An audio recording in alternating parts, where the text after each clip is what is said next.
Hello नमस्कार, स्वागत आहे तुमचं एका नवीन व्हिडिओमध्ये। तर आता दिवाळी आली आहे। दिवाळीची साफसफाई ऑलमोस्ट म्हणजे झालेली आहे सगळी। तर तो पण व्हिडिओ मी तुमच्याबरोबर शेअर केला आहे। बघितला नसेल तर प्लीज बघा। त्यानंतर आता फराळाला स्टार्ट करणार आहे। तर सकाळची कामं सगळी झालेली आहेत। आज विहानला सुट्टी आहे कारण आज संडे आहे, त्यामुळे त्याला तर झोपवले आणि आज बनवणार आहे मी शंकरपाळ्या। चकलीचं मी काल भाजून ठेवलं होतं, तर ते दळून पण आणायचं आहे। तर आज किंवा उद्या दळायला देईन। त्याच्यानंतर आज काहीतरी पदार्थ करूया म्हटलं की आज शंकरपाळी बनवतो। त्यानंतर त्याची रेसिपी पण मी तुमच्याबरोबर शेअर करणार आहे आणि मस्त अशा खुसखुशीत तोंडात टाकताच विरघळणारी शंकरपाळीची रेसिपी मी तुमच्याबरोबर शेअर करणार आहे। तर व्हिडिओ शेवटपर्यंत नक्की बघा। चॅनलवर जर नवीन असाल तर चॅनलला सबस्क्राईब करा आणि व्हिडिओला लाईक करा आणि कमेंट करून सांगा की माझे व्हिडिओ तुम्हाला कसे वाटत आहेत। आणि लाईक करायला अजिबात विसरू नका। तुमच्या लाईक केल्याने माझे व्हिडिओ इतरांपर्यंत पोहोचतील, त्यामुळे प्लीज लाईक करा। तर विहानला तर मी झोपवलं आहे आणि आज सुट्टी असल्यामुळे खूप दंगा सुरू असतो त्याला सांभाळून कामं करणं खूपच कठीण होऊन जातं। तर म्हटलं की आज शंकरपाळ्या बनवूयात। तर इथे मी मैदा घेतलेला आहे आणि 1 वाटी घेतलेली आहे।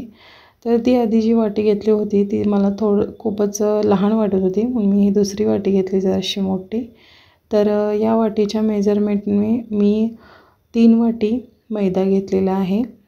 तर मैदा चाळून घेतला। नंतर मला वाटलं की काही चाळायची गरज नाही, त्यामुळे मग मी नंतर जी 1 वाटी होती ती तशीच घेतली। त्याच्यानंतर इथे मी त्याच वाटीने, ज्या वाटीने आपण मेजरमेंट घेतलेलं आहे अगदी त्याच वाटीने सगळं मेजरमेंट घ्यायचं। तर त्याच वाटीने मी अर्धा वाटी तूप घेतलेलं आहे, चांगलं तापवून घेतलेलं आहे कडवून।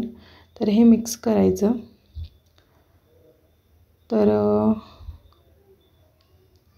ह्या 3 वाटी मैद्यासाठी अर्धा वाटी तूप पुरेसं होतं, कारण जास्त पण तूप वापरलं तर एकदम अशा वास पण येतो त्या शंकरपाळ्यांना आणि एकदम अशा तेलकट होतात आणि तेलामध्ये सुद्धा विरघळू शकतात। त्यामुळे तुपाचं प्रमाण बरोबर ठेवायचं, जास्त पण होता कामा नये।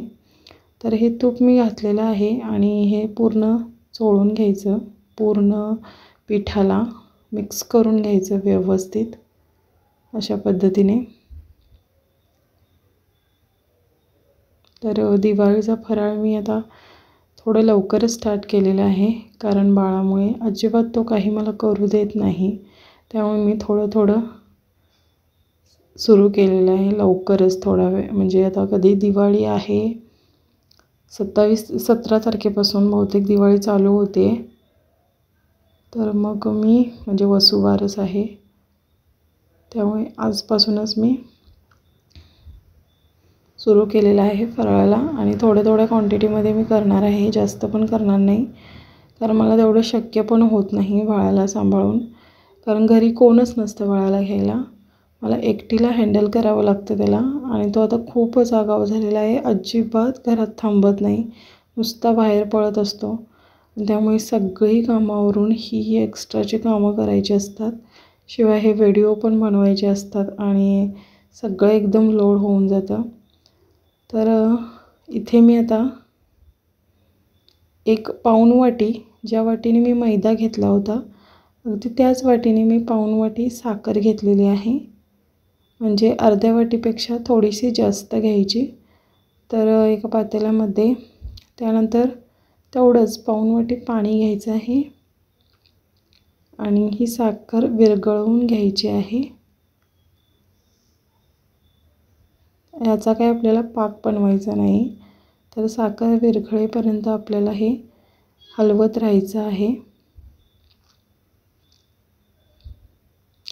तर तुम्हाला एक रिक्वेस्ट आहे, जर तुम्ही चॅनलवर नवीन असाल, चॅनलला तुम्ही अजूनही सबस्क्राईब केलं नसेल तर प्लीज सबस्क्राईब करा। माझ्या चॅनलवरती मी माझे डेली व्हिडिओ आणि व्लॉग्स आणि वेगवेगळ्या रेसिपीज शेअर करत असते.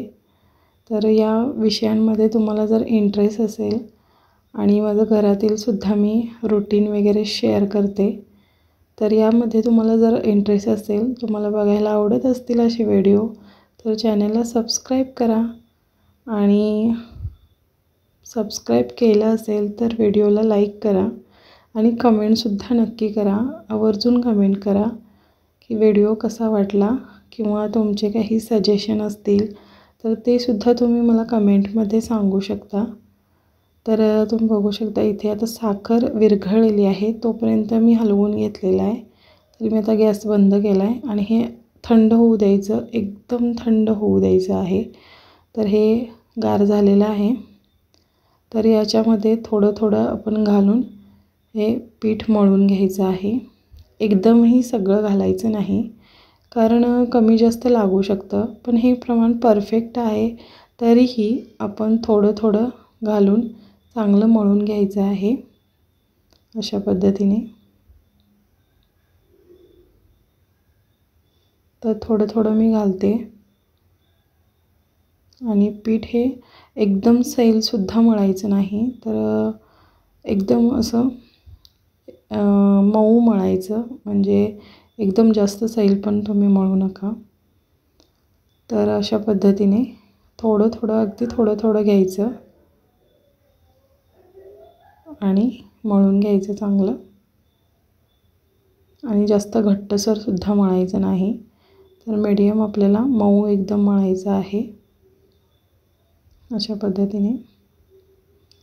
तर आणि वेगळ्या पद्धतीचं जर तुम्हाला पाहिजे असेल व्हिडिओ, तर माझ्या चॅनलवरती आहे शंकरपाळ्यांचा व्हिडिओ. ती वेगळी पद्धत आहे आणि ही वेगळी, म्हणजे यामध्ये अगदी कमी तूप लागतं आणि तिथे मी दुधाचा वापर केलेला आहे आणि याच्यामध्ये मी पाण्याचा वापर केलेला आहे. दुधाचा वापर केला तर कसं जास्त दिवस टिकत नाहीत शंकरपाळ्या. जास्त दिवस जर आपल्याला टिकवायचे असेल तर पाण्याचाच वापर करावा आणि थोडा वास येतो त्याला जर जास्त दिवस झाले असतील तर. त्यामुळे मी इथे पाण्याच्या बनवलेल्या आहेत आणि दुधाच्या पण खूप छान होतात, अप्रतिम होतात. जर ते पण व्हिडिओ तुम्हाला बघायचं असेल तर माझ्या चॅनलवरती आहे, तुम्ही बघू शकता. तर पाण्यामध्ये सुद्धा खूप छान होतात. तर अशा पद्धतीने पीठ मळून घ्यायचं आहे मऊ. तर मला हे सगळं पाणी लागलेलं आहे ऑलमोस्ट. बघा एवढंच उरलेलं आहे, थोडंसं अगदी. आता हे झाकून ठेवायचं आणि एक 10 ते 15 मिनटं ठेवायचं आहे. तर 10 ते 15 मिनटं मी ठेवलं होतं झाकून आणि आता घेतलं आहे. थोडंसं घट्ट झालेलं आहे, तर थोडं मळून घ्यायचं पुन्हा. तोपर्यंत विहानसुद्धा उठला. आज अजिबात तो झोपलेला नाही, अगदी थोड्या वेळ झोपला पीठ मळेपर्यंत आणि आता त्याचा दंगा चालू आहे आणि त्याला बघत बघत मला हे सगळं करायचं आहे. त्याचा साईडला दंगा सुरू आहे की चल बाहेर चल म्हणून. अजिबात घरात थांबवायला बघत नाही तो आणि मला खूपच कठीण होतं हे सगळं मॅनेज करणं. तर ही अशी पोळी लाटून घ्यायची आहे. तुम्ही अशा पद्धतीने एकदा करून बघा, खूप छान होतात या शंकरपाळ्या आणि मस्त खुसखुशीत होतात. जास्त तुपाचा पण इथे मी वापर केलेला नाही आहे, अगदी कमी तूप लागतं. याचं प्रमाण हे अर्धा किलो प्रमाण, म्हणजे 3 वाटी जी मी घेतलेलं आहे, तर किलोच्या प्रमाणे म्हटलं तर अर्धा किलो प्रमाण होतं. तर अशा पद्धतीने ह्या घडी घालून घ्यायची आहे. अशी घडी घातल्यावर मस्त लेअर पडतात आणि पुन्हा हे लाटून घ्यायचं आहे. आणि जास्त प्रमाणामध्ये जर बनवायचे असेल तर याच पिठाचे 3 भाग करायचे. म्हणजे जसं मी 3 वाट्या घेतल्या होत्या तसं तुम्ही मोठी वाटी किंवा मोठं भांडं वगैरे घेऊ शकता आणि 3 भाग करून त्या प्रमाणात साहित्य घ्यायचं. एकाच वाटीच्या प्रमाणामध्ये साहित्य घ्यायचं आहे. तर हे मी जे प्रमाण घेतलेलं आहे त्याचं वजनीवर अर्धा किलो होतं, म्हणजे अर्धा किलोच्या मैद्याच्या या शंकरपाळ्या तयार होतात. तर अशा पद्धतीने लाटून घ्यायचं आणि जसं तुम्हाला शेप पाहिजे आहे तसं कट करून घ्यायचं. जास्त पातळसुद्धा लाटायचं नाही, थोडंसं थिक ठेवायचं, म्हणजे थोडंसं जाड ठेवायचं, जास्तही जाड ठेवायचं नाही. म्हणजे मस्त अशा फुगतात ह्या. तर इथे मी सगळ्या करून घेतलेल्या आहेत आणि आता हे तळून घ्यायचं आहे. तळताना पण एक गोष्ट लक्ष ठेवायची, म्हणजे गॅस मंद ठेवायचा आहे, जास्त फास्ट गॅस ठेवायचा नाही. तर अगदी मंद आचेवर आपल्याला हे तळून घ्यायचं आहे. तर मी सोडून घेतलेत, जितके मावतील तेवढेच टाकायचे आहेत शंकरपाळ्या, जास्त पण गर्दी करायची नाही. तर अशा पद्धतीने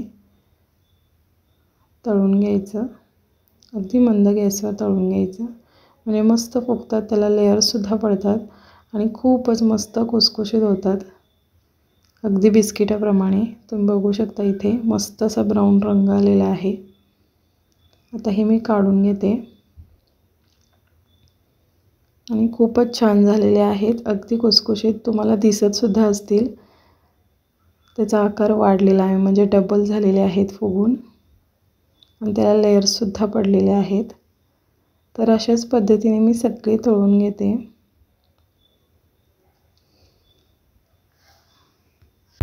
तर तुम्हाला आणखी एकदा मी रिक्वेस्ट करते, जर तुम्ही चॅनलवर नवीन असाल तर प्लीज चॅनलला सबस्क्राईब करा आणि सबस्क्राईब करणं पूर्णपणे फुकट आहे, अगदी फ्री आहे. त्यामुळे प्लीज सबस्क्राईब करा आणि व्हिडिओला लाईक करा आणि कमेंटमध्ये पण सांगा, सजेशन असतील किंवा मी आणखीन कोणत्या विषयावर व्हिडिओ बनवू शकते ते सुद्धा मला नक्की सांगा.